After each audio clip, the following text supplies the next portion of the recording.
How do you see LeBron's comments, but also how do you feel about ring culture and the value that we put on that as it pertains to individual teams and players?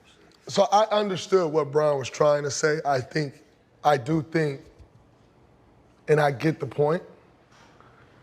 I don't think he did a good job of explaining it. And so when you are a champion, easy for you to say, yo, it don't matter because I'm a champion. But what Bron was trying to say, at least what I think he was trying to say, you got people that haven't done this, and they use that to dumb down the greatness of other guys that haven't necessarily done it. Chris Paul is a winner. I tell people all the time, Chris Paul ain't never won a championship. Chris Paul is a winner. Never fortunate enough to get quite get over the hump for whatever reason, whether that was his individual ability, but that don't mean he ain't great. And so I understand what Bron was saying, because it's like, well, if you didn't, in this media culture that we live in today, it's like, well, he ain't got a ring, so I could just blah, blah, blah. I could just crush this guy.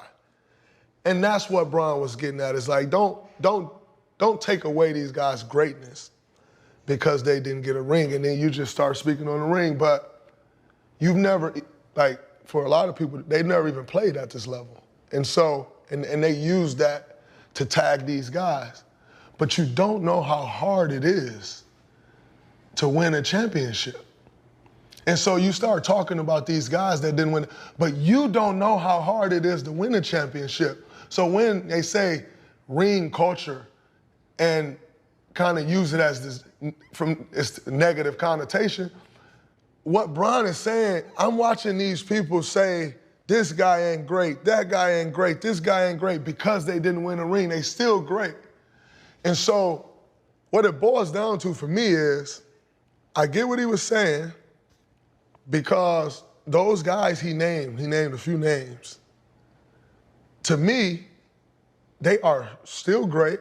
Yes, they didn't win a ring, but I know it's so much more that has to go right to win that ring. And you don't have a clue. And you're gonna crush this guy, and you don't know what it takes. You don't know all the things that need to go right. To win a ring, that shit is hard. It's very, very, very hard.